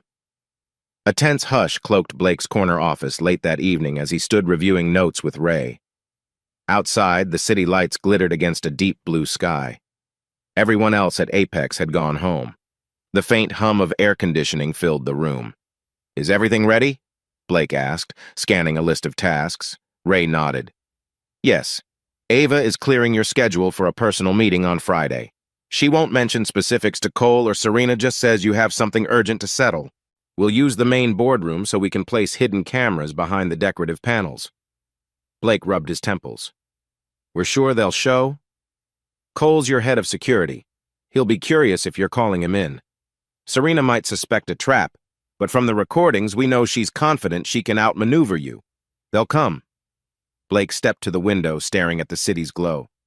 Once they're there, I plan to confront them with partial evidence, first the brake sabotage. Some vague mention of offshore accounts? Let them scramble. We'll record everything. Ray's lips curved in a grim smile. And if they try to threaten you physically, we have people on standby. They won't be able to harm you without being caught red-handed. A sudden wave of exhaustion hit Blake. He leaned on the windowsill, thinking of how far he'd come since that morning on the mountain road. Once naive enough to dismiss sabotage as impossible, now orchestrating a confrontation with a lethal partnership. I have to admit, I'm scared, he confessed softly. This is my wife and my oldest friend, but it's also my life on the line. Ray touched his shoulder gently. Fear is natural, but you're doing the right thing. They forced your hand. Now we force theirs. Just then, a light knock sounded on the door. Ava peeked in, brow furrowed. Mr. Hawthorne, sorry to bother you, but I got an email from Cole's assistant. He wants to confirm your availability on Friday morning. He says you set an important session but gave no details. Blake exchanged a glance with Ray. Tell him I'll meet him at noon, just me, him, and one more person. Don't elaborate. Let him wonder. Ava nodded, curiosity sparking in her eyes. Understood. I'll keep it vague. Once she left, Blake exhaled slowly. It's in motion now. Be ready for them to pull something last minute, Ray warned. Serena might pretend to be sick or Cole might schedule a security drill, but we'll adapt. Blake closed his laptop, resting his palms flat on the desk. Memories flooded back his wedding day with Serena in that lacy gown, Cole giving a boisterous toast as best man. How had it twisted into betrayal and attempted murder? Thank you, Ray, he said quietly, forcing away the ache. Without your help, I'd be dead or clueless by now. She offered a small nod. Let's finalize the camera placements tomorrow, then we wait. Night pressed against the windows like a silent witness. The plan stood set.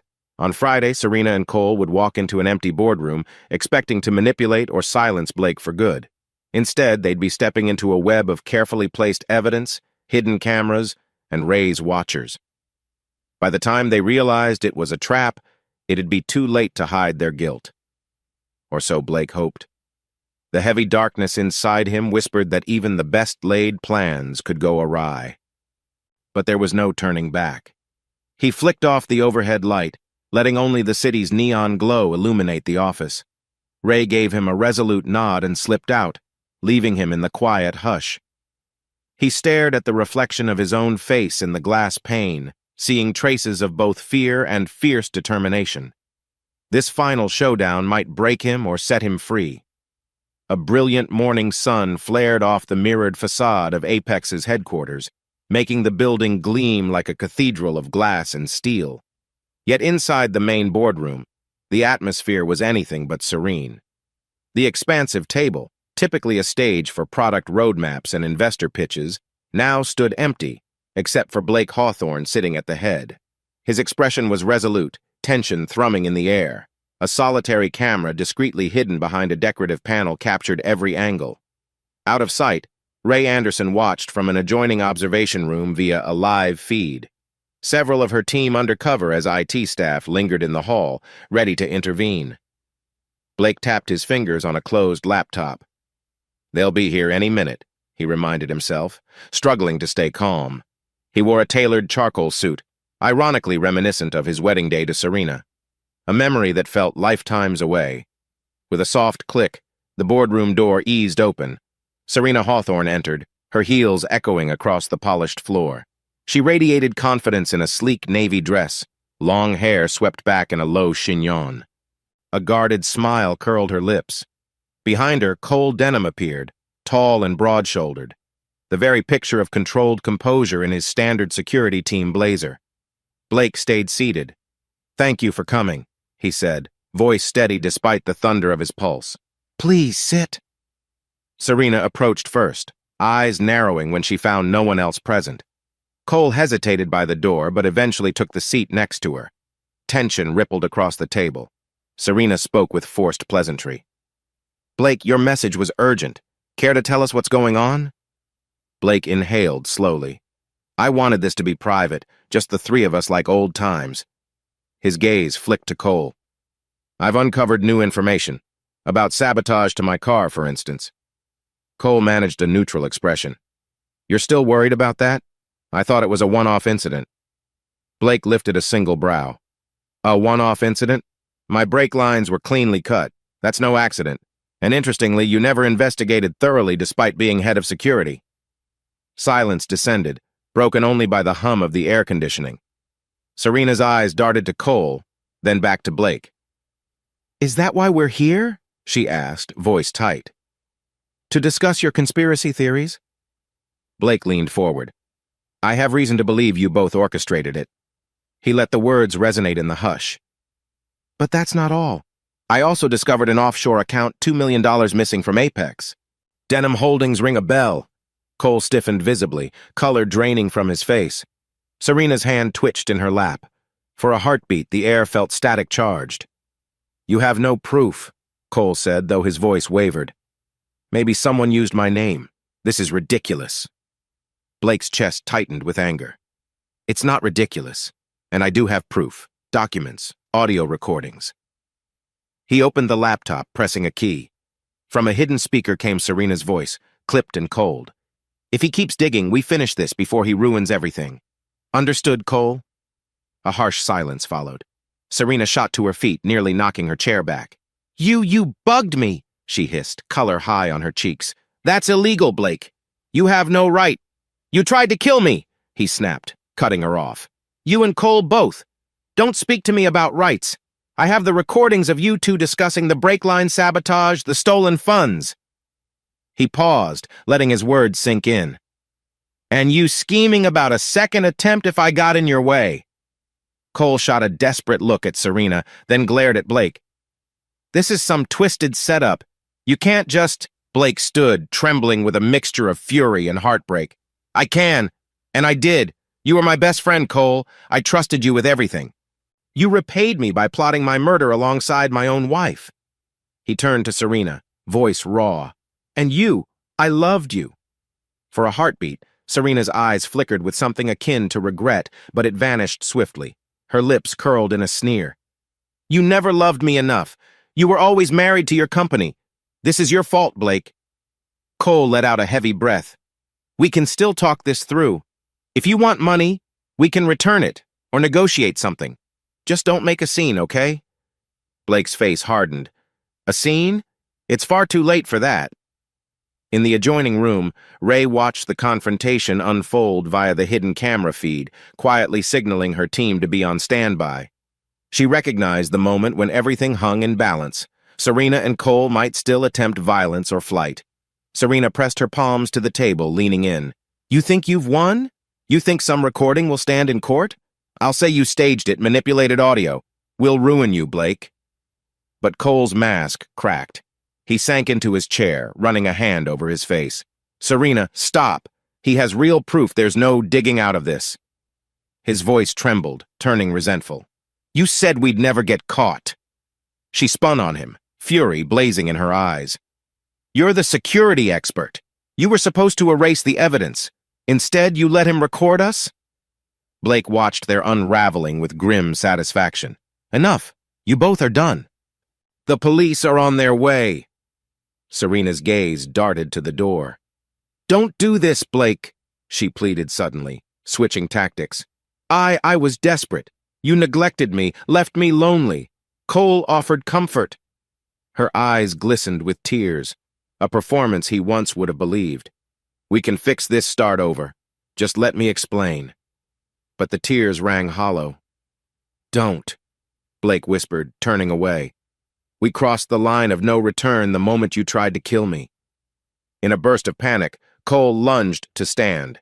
He glanced around as if seeking an escape route, but from behind the frosted glass panels, two of Ray's team stepped in, flanking the exit. Blake sat back down, letting the swirl of adrenaline recede. The confrontation was far from over, but the trap had sprung, and there was no way for them to slip away unnoticed now. A tense standoff gripped the boardroom. Through the tinted glass walls, a few curious onlookers in the hallway peered in, oblivious to the high-stakes drama unfolding inside. Ray's undercover team had locked down the corridor, ensuring minimal interruptions and a contained environment should Serena or Cole get violent. Cole Denham's breathing grew ragged as he sized up the two plainclothes security men blocking the door. He shifted his weight, eyes darting to Serena. We had a plan, he muttered, voice laced with betrayal. You said it would be easy just siphon the funds, knock Blake out of the picture and vanish. Serena's composure cracked, replaced by an almost feral defensiveness. Don't turn this on me, she spat. You're the one who convinced me to... She paused, shooting a glance at Blake, as though remembering the cameras. Look, Cole, we can still handle this if we keep quiet. Lawyers can spin anything. Blake folded his arms, studying them with dismay. They're both scrabbling to push blame onto each other. There's nothing left to spin, he said flatly. I have your voice recordings, and the money trail.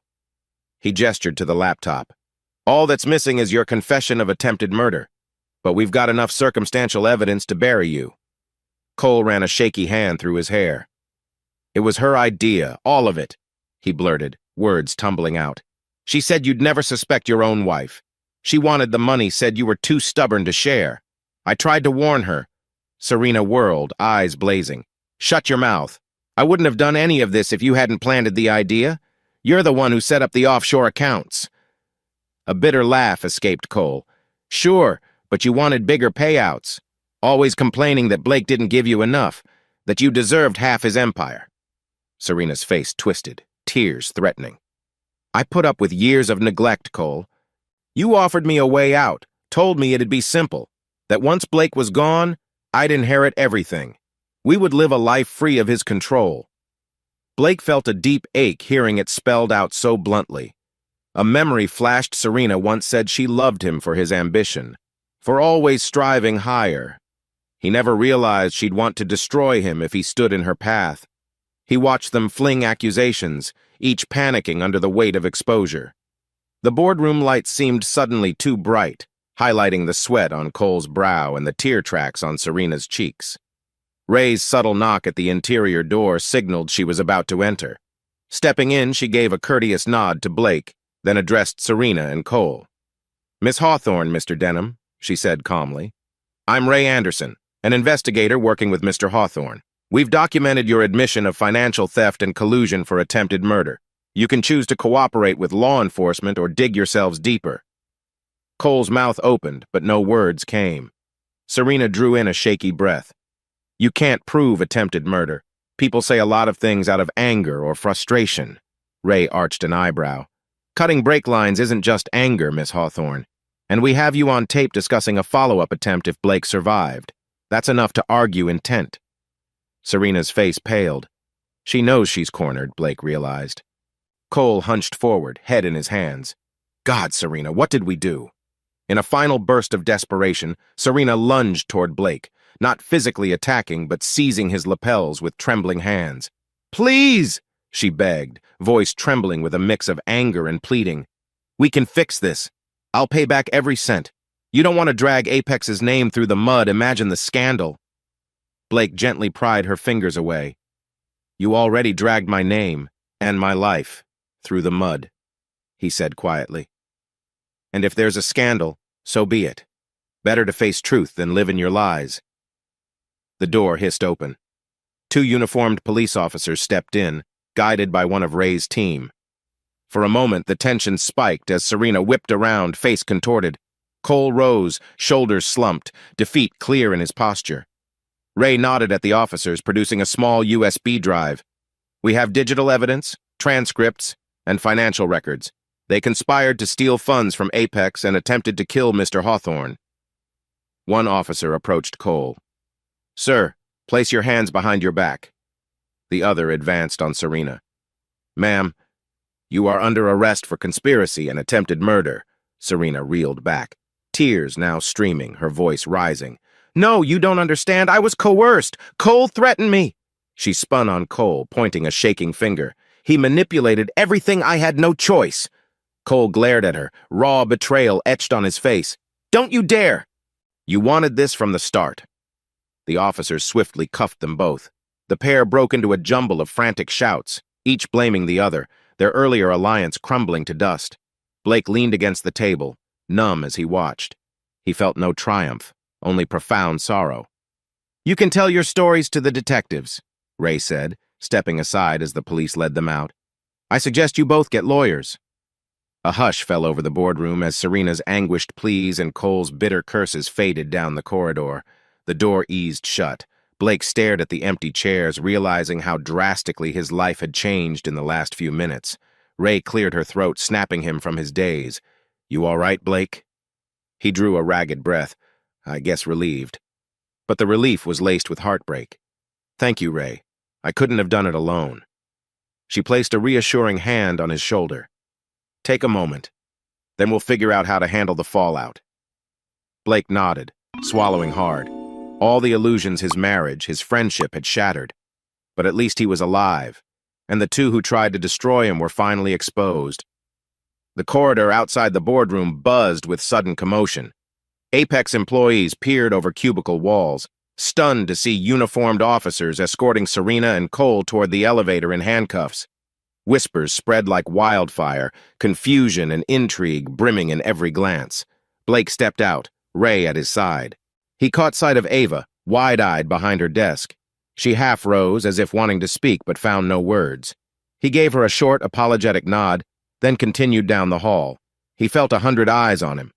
No turning back now. The scandal was out in the open. Just as they reached the main lobby, Miles Pemberton Blake's lawyer arrived, face drawn. I came as soon as I heard, he said quietly, glancing at the officers loading Serena and Cole into a police cruiser outside. Blake, I assume this means everything is out? Blake exhaled, nodding. They tried to kill me, Miles.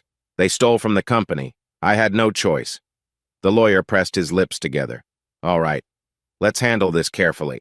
The media will pounce on this, especially if someone leaks the story about sabotage and stolen funds. Nearby, a cluster of reporters already gathered on the sidewalk, cameras and microphones jostling for a better view. The word had spread unbelievably fast. Likely a security guard or an onlooker posted something on social media, summoning the paparazzi like vultures. One reporter shouted, Mr. Hawthorne, is it true your wife and head of security have been arrested? What are the charges? Another called, any comment on the rumored murder plot? Flashes strobed the tinted glass doors. Blake's heart hammered, torn between the instinct to hide and the need to be firm. Before he could respond, Ray and Miles stepped in front, forming a protective wedge. Ray leaned close to Blake, murmuring, we can slip out a side entrance if you prefer. Let them speculate. But he shook his head. Running now would only feed the frenzy. His gaze swept over the reporters pressing against the glass. I'll make a short statement, Nothing more. He squared his shoulders, pushing through the doors into the crisp midday sun. Microphones thrust forward. Camera shutters clicked wildly. "Mr. Hawthorne," a young journalist in a red blazer asked, "is it true your own wife plotted against you? Can you confirm the financial fraud allegations?" Blake took a steadying breath, scanning their expectant faces. "All I can say is that two individuals at Apex, my wife, Serena Hawthorne, and my head of security, Cole Denham, are now in police custody under serious charges. I'm fully cooperating with law enforcement, and I trust the truth will come to light." A barrage of follow-up questions erupted, but he raised a hand. "No further comment at this time. My attorney, Mr. Pemberton, will address any legal inquiries once we have more clarity." The crowd pressed closer, but Ray guided Blake back inside, the doors shutting on the swirl of questions. As they moved down a hallway away from the lobby, Blake's pulse pounded, ears still ringing from the chaotic scene. "Nice job," Ray said softly, offering a small nod. "You kept it concise." He grimaced. "It's just the beginning. More media will come. Stockholders will freak out. The board of directors. What a mess." Miles, following closely, spoke in a low tone. "We'll manage the fallout. Apex remains stable. Your CFO, Derek, is ready to reassure stakeholders if needed. The story, however sensational, doesn't change the core business." Blake paused near a window overlooking the city. So many things undone, so many repercussions. Yet the immediate crisis Serena and Cole was neutralized. For a moment, he simply breathed in the relief of not having to look over his shoulder. He glimpsed his reflection in the glass, a man visibly rattled, suit rumpled from the confrontation, but alive. "I survived." The weight of betrayal still pressed on his chest, but at least now he could confront it head-on, rather than living in paranoid uncertainty. Ray squeezed his shoulder lightly. "I'll stick around, coordinate with the officers to ensure all evidence is documented." She gave him a look of measured sympathy. "You did the right thing, Blake." He forced a wan smile. "It doesn't feel good, but I know it was necessary."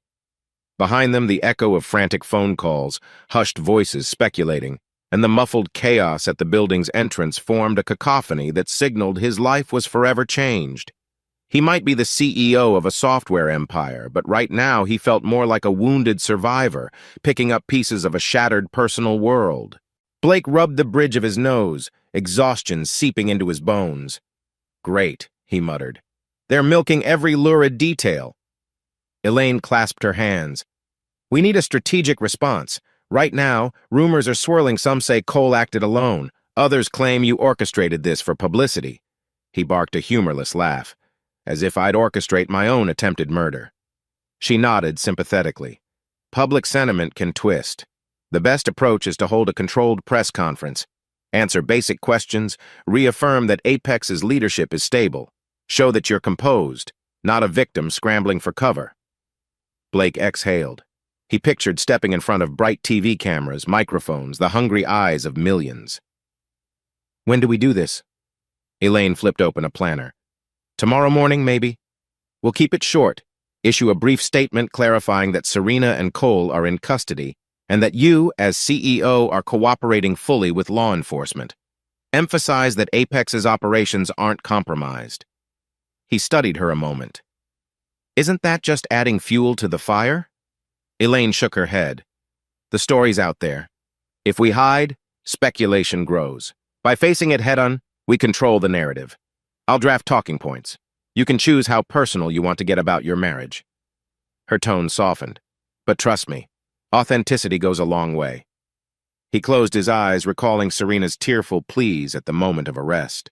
A wave of sorrow threatened to overwhelm him. "I'll keep the personal angle minimal. Just the basics." Elaine rose, offering him a kind smile. "We'll handle it together." After she left, Blake lingered in the quiet conference room, gazing at the last rays of sunshine fading beyond the city skyline. A day ago, he was caged by secrecy and fear. Now everything was out in the open, messy, shocking but real. His phone buzzed. A text from Ava.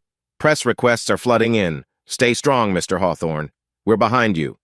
He typed a simple thank you, then set the phone aside. Outside the glass walls, employees hustled, phones glued to their ears, crisis PR memos in hand.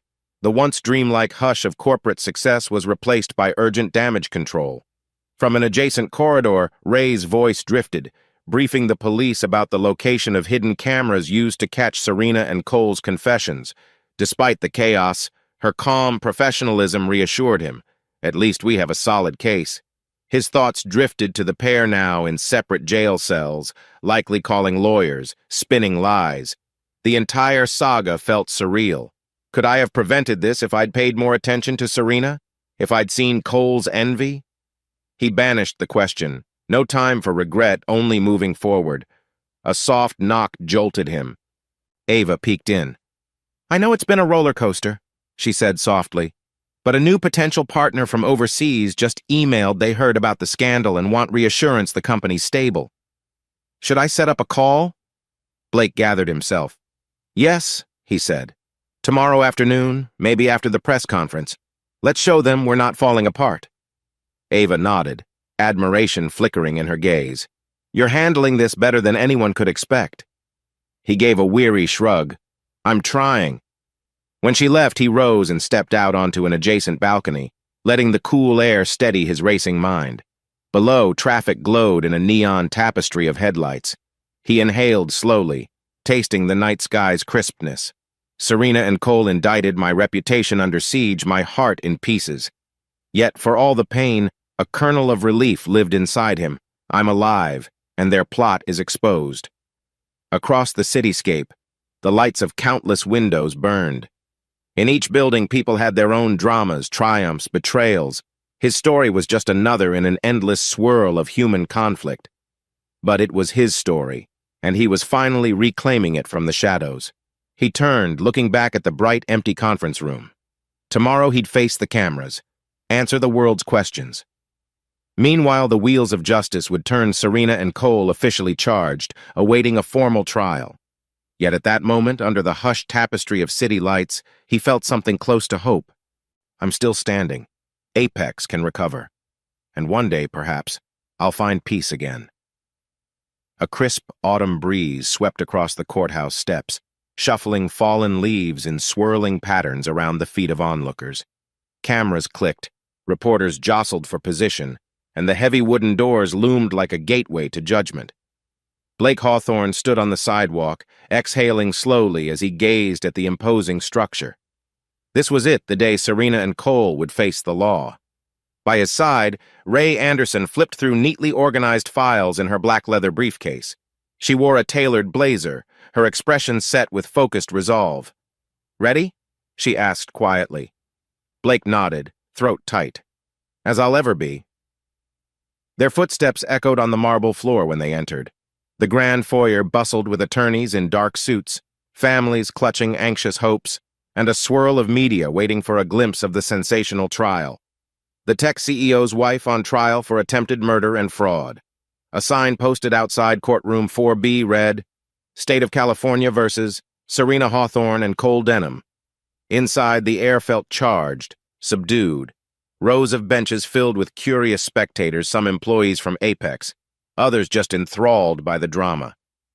Derek Daniels and Roman Kreitler sat in the front row, exchanging nervous whispers. Gareth Eisenhart, stone-faced, nodded at Blake as he took a seat. Even Tristan, the mechanic who first discovered Blake's sabotaged brake line, had come to testify about the tampering he'd witnessed. Miles Pemberton, Blake's attorney, joined them with a reassuring pat on Blake's shoulder. "We've got this. The evidence is strong. Just remain calm." At the defendant's table, Serena and Cole sat with their respective lawyers. She wore a conservative gray dress, her once confident posture replaced by a kind of guarded tension. Cole looked worn, haggard lines etched on his face. Both avoided eye contact with Blake. When the judge entered a stern woman with hair pinned in a tight bun, everyone rose. The trial began with the usual formalities. Charges read aloud: attempted murder, conspiracy, grand theft, fraud. Gasps rippled through the audience at the severity. Prosecution called Ray to the stand first. She described the hidden recording process, the offshore accounts, how the brake lines had been cut. Calm, Methodical, she laid out the investigative chain that exposed Serena and Cole's plot. Next, Derek and Roman recounted their experiences, Serena's manipulative inquiries into financial loopholes, her hinting at large payoffs. At last, Tristan took the stand. Nervously smoothing his wrinkled shirt, he testified about the day he discovered Blake's brake line. "I've been fixing cars for years," he said, voice trembling slightly. "No normal wear does that." It was a clean slice, deliberate. Beside Blake, Ray whispered, "He's doing great," as Tristan detailed the odd phone call from Cole's men who tried to dissuade him from speaking out. The tension climbed steadily, painting an unassailable picture of guilt. Throughout it all, Serena sat stiffly, sometimes whispering to her lawyer, sometimes glaring at Cole. Cole, meanwhile, looked cornered, occasionally burying his face in his hands when particularly damning evidence played, like the audio clip of him instructing a go-between to keep an accident discreet. Finally, the prosecution rested. As the defense tried to poke holes, it became clear they had little ground. The recordings, the paper trail, the eyewitness accounts too overwhelming. By late afternoon, the judge adjourned for the day, setting the stage for closing arguments. Blake exhaled a shaky breath, stepping outside amid a throng of reporters. "No comment," he repeated, pushing through. Ray and Miles flanked him. Under the brilliant West Coast sunset, he caught Tristan's eye, exchanging a relieved nod.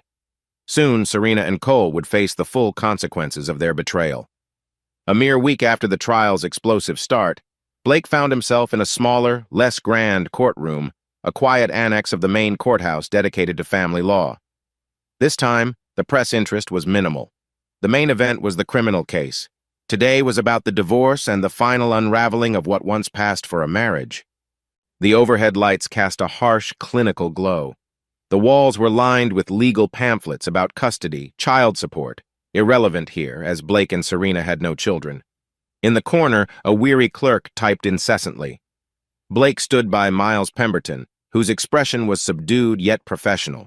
Across the aisle, Serena wore a stiff blazer. Her once dazzling presence was dimmed by stress. Despite everything, seeing her brought a twist of sorrow in Blake's chest. They had shared a life once, illusions of happiness. Now, the illusions were ashes. The judge, a bespectacled man with a meticulous air, addressed them. "We're here for the dissolution of the marriage between Blake Hawthorne and Serena Hawthorne. Both parties have agreed on expedited proceedings given the criminal charges pending." "Is that correct?" Miles answered affirmatively. Serena's lawyer also concurred, though her voice wobbled. The judge glanced through documents. "You have a prenuptial agreement. By its terms, if the marriage ends before 20 years, Miss Hawthorne's financial settlement is minimal, subject to good faith. But given Miss Hawthorne is indicted for multiple felonies, this complicates matters." Serena's eyes flashed. "He can't leave me with nothing," she muttered, half to her lawyer, half to the judge. Blake clenched his jaw. "You tried to kill me, Serena. You stole from my company, the prenup stands." Her lawyer attempted a last-ditch argument, emotional distress, alleged intimidation. But the judge, referencing the mountain of evidence from the criminal trial, shook his head. "Miss Hawthorne, the court sees no grounds to invalidate the prenup under these circumstances." A tense pause followed. Then, in measured words, the judge confirmed, "The marriage is dissolved. Miss Hawthorne's settlement is limited per the agreement, contingent on final outcome of the criminal case. She forgoes any further claim to Mr. Hawthorne's assets." It was done. Gavel tapped. So simple, yet so final. A marriage that started with glimmering vows ended in a bare few minutes, overshadowed by betrayal. Blake stood still, the clerk's rapid typing the only sound. Serena's expression twisted in anguish, whether from genuine remorse or fury at losing her golden ticket, Blake couldn't tell. As Serena turned to leave with her lawyer, she hesitated, throwing a bitter glance his way. "You always said you'd protect me, provide for me," she whispered. "Guess those were just lies." A pang gripped his chest. "We made them truths once," he replied quietly. "You're the one who turned them to lies." Her eyes flitted with some unspoken retort, but the bailiff motioned her away. Blake watched her go, shoulders heavy with relief and regret. No children, no shared property that wasn't overshadowed by the prenup, just two hearts parted under the darkest of circumstances. Miles nudged him gently. "It's done. Let's get out of here." Blake nodded, stepping into the corridor. The overhead lights buzzed faintly, and he rubbed his temples. His life's new chapter had begun divorced, but far from free of the emotional weight. Still, it's a step forward. Clouds drifted across a brilliant blue sky over the Apex campus. It had been nearly 3 weeks since the trial began and a few days since the divorce hearing.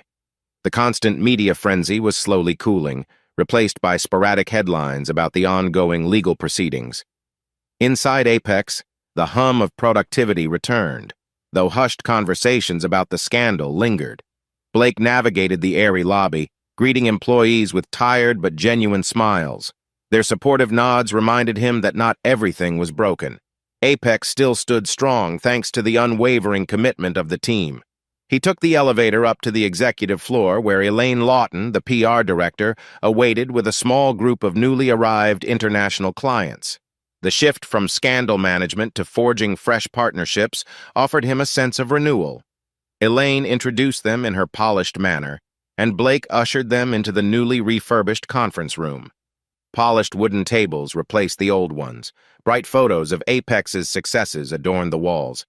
A symbolic revamp, a statement of resilience after the fiasco. "Apex is stronger than ever," Blake told the clients, passion edging his voice.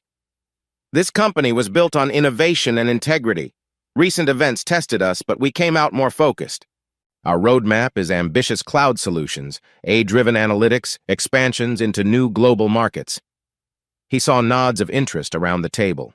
Confidence sparked in his chest. Even after heartbreak and near death, I can still lead my company forward. Later that afternoon, Roman Kreitler and Derek Daniels dropped by to update him on the quarter's earnings. Surprising even them, Apex showed an uptick partially fueled by the unexpected media visibility.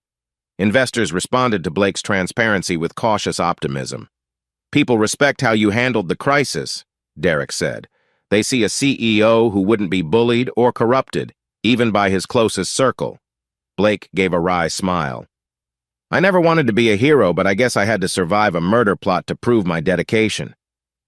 Roman chuckled softly, relieved to see Blake's sense of humor intact. "We're behind you.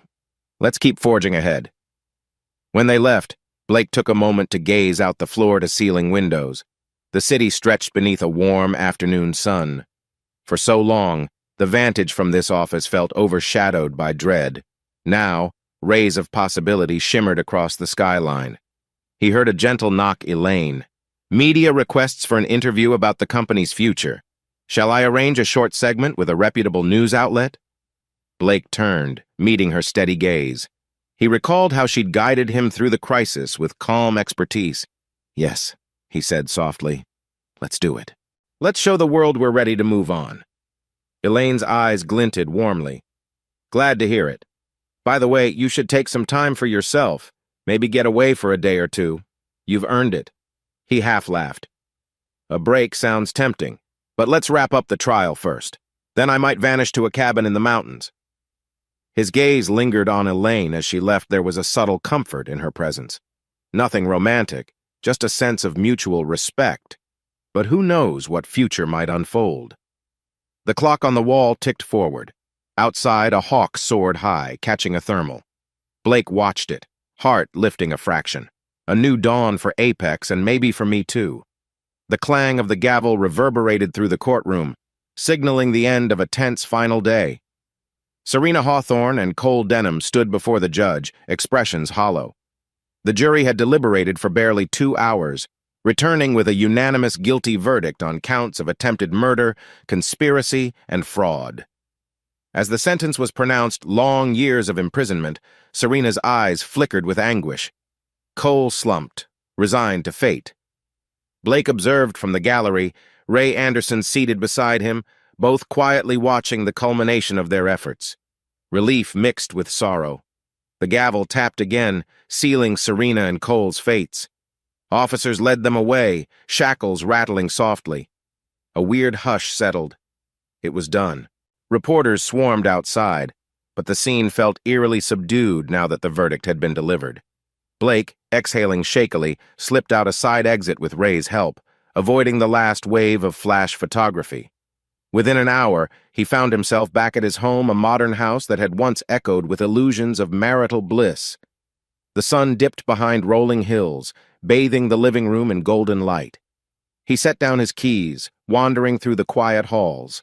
Silence wrapped each corner, no trace of Serena's presence remained. All that was left was a battered Lexus in the garage and distant memories. Climbing to the balcony off the master suite, he gazed at the horizon. Crisp evening air brushed his face. For months, he'd dreaded every new day, trapped by betrayals. Now that justice prevailed, a sense of weightlessness mingled with raw grief. He was free, but at what cost? A gentle buzz on his phone startled him. A message from Derek.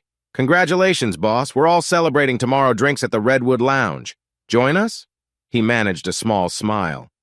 "Maybe I will," he typed back, feeling a spark of warmth. His gaze swept over the twilight view, distant city lights, a swirling sky of lavender and deep orange. The future felt wide open. He recalled what the judge had said at sentencing. No matter the darkness, the rule of law prevails. And so must hope.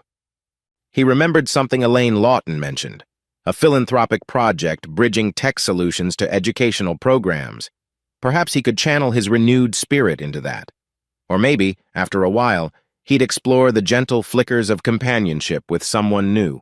Life doesn't end with heartbreak, it rebuilds, day by day. Leaning on the balcony rail, he took a breath, letting the crisp air fill his lungs. A new chapter unfurled before him.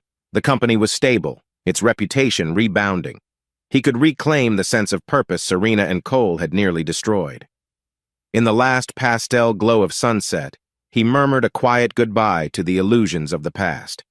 Then he turned, stepping inside, shutting the glass doors behind him. Each footstep felt lighter, guiding him toward the next horizon unknown, yet brimming with promise.